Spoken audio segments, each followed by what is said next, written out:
केंद्रीय मंत्री अनुप्रिया पटेल बाराबंकी के असैनी मोड़ अवध लॉ कॉलेज पहुंचकर भाजपा प्रत्याशी रामकुमारी मौर्य के समर्थन में जनसभा को किया संबोधित।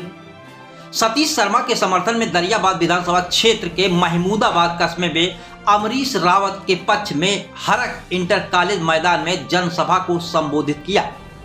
संबोधन के दौरान केंद्रीय मंत्री अनुप्रिया पटेल ने कहा कि जनता में जो जोश देखने को मिल रहा है विरोधियों के होश उड़ा देगा।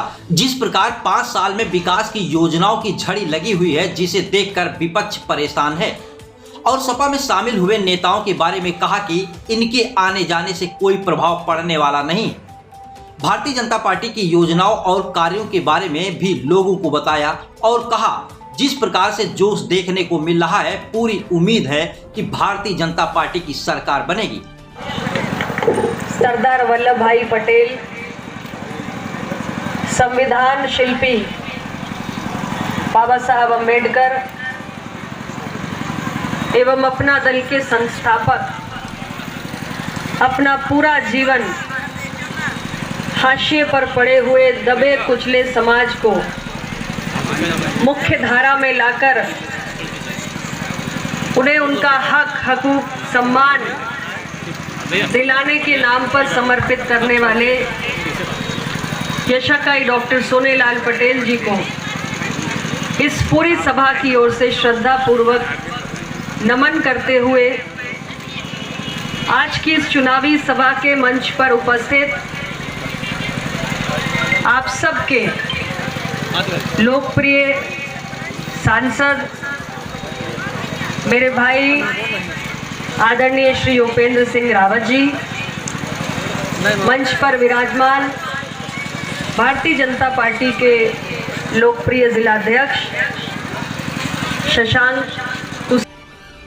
शिक्षक जिसने जीवन भर हमारे आपके परिवारों से न जाने कितने बच्चे निकले होंगे, उन सब बच्चों को सही मार्ग पर भेजने के लिए अपनी ऊर्जा लगाई है 16 वर्ष तक, वो आज हमारे बीच में आई है, तो ये बहुत बड़ी बात है। और इस पूरे क्षेत्र में, विधानसभा क्षेत्र में तमाम दलों के प्रत्याशी खड़े, अकेली महिला प्रत्याशी हैं, अकेली। और मातृशक्ति तो कभी हार ही नहीं सकती, ईश्वर का वरदान है। तो ये तो मैं आपसे कहकर जाना चाहती हूँ कि इनको हराने वाला तो कोई पैदा ही नहीं हुआ है, कतई नहीं हो सकता। मातृशक्ति हार नहीं सकती।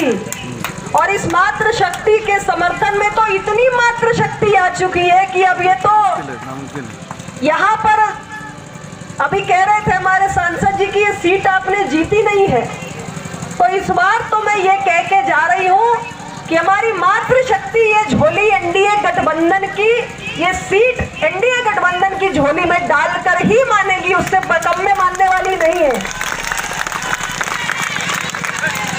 और आपका उत्साह बता रहा है कि आप कर डालेंगी। अगर हमारी बहनें कुछ ठान ले तो कोई माई का लाल रोक नहीं सकता। एक महिला के लिए दूसरी महिला ही आई है वोट मांगने, और देखो महिलाएं बैठी हुई है वोट देने के लिए। जमकर एकदम निकल पड़ो सब और तन के जाओ इनके साथ, एक एक गांव में, एक एक बूथ में ऐसा महिलाएं कोहराम मचा दे कि सबको पूरे उत्तर प्रदेश में संदेश चला जाए कि हमारी बहन डॉक्टर रामकुमारी जी चुनाव के मैदान में है। ऐसा माहौल आप कायम कर दीजिए। और ये एनडीए की सरकार है, माननीय प्रधानमंत्री श्री नरेंद्र मोदी जी के नेतृत्व की सरकार। आपने देखा था ना, जब पिछली बार हमारे मंत्रिमंडल का विस्तार हुआ तो मातृशक्ति का कैसे बम बम हुआ।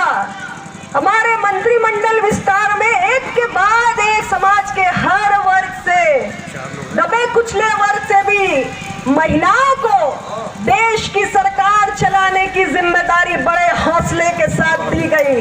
तो ये विधानसभा चलाना कौन बड़ी बात है भाई, ये महिला सब कुछ कर सकती है। उत्तर प्रदेश के अंदर 5 साल के अंदर हमारी सरकार ने 46 लाख गरीबों को उनके सर पर छत देने का काम किया है। 46 लाख गरीबों के हमने मकान बनाने का काम किया है। और कैसे मकान बनाए हैं, एक वैसा मकान जिसकी कल्पना हर व्यक्ति अपने मन में रखता है कि मेरा मकान नहीं केवल ईंट गारे का बना हुआ कोई ढांचा ना हो, बल्कि एक पूरा परिवार को आवश्यकता होती है। उसमें बिजली का कनेक्शन भी सौभाग्य योजना के माध्यम से पहुंचा। उसमें नारी गरिमा, नारी सम्मान का ख्याल रखते हुए शौचालय का निर्माण भी किया गया। उसमें उज्ज्वला गैस का सिलेंडर भी पहुंचाया गया और उस घर में अब नल के जरिए शुद्ध पीने का जल पहुंचे, इस प्रबंध में भी हमारी सरकार लगी हुई है। उस परिवार के लिए बैंक में एक जनधन का खाता भी खुले और बीमारी के हालात में 5 लाख का स्वास्थ्य बीमा वाला आयुष्मान भारत का गोल्डन कार्ड भी हो। तो यानी एक संपूर्ण सोच के साथ गरीबों को उनका आशियाना सौंपने का काम हमारी सरकार ने इन 5 सालों में किया है। और 5 साल में हमने 46 लाख किया है। अगले 5 साल में इससे भी ज्यादा तेज गति से काम होने जा रहा है। उत्तर प्रदेश के अंदर एक जिले के अंदर एक मेडिकल कॉलेज का निर्माण हो रहा है। ये छोटी बात नहीं है। कितने मेडिकल कॉलेज बनकर तैयार हो गए। हम वो सरकार नहीं है जो घोषणा करके भूल जाते हैं। हम वो सरकार है जिसने कार्य करने की पद्धति में आमूल चूल परिवर्तन करते हुए यह संकल्प लिया है कि जिस कार्य का शुभारंभ हम करेंगे, जिस कार्य का शिलान्यास हम करेंगे, उसका लोकार्पण भी हम करेंगे, अपने कार्यकाल में करेंगे। ऐसा संकल्प लेने वाली ये सरकार है। आज उत्तर प्रदेश को 20 से 22 घंटे बिजली नसीब हो रही है।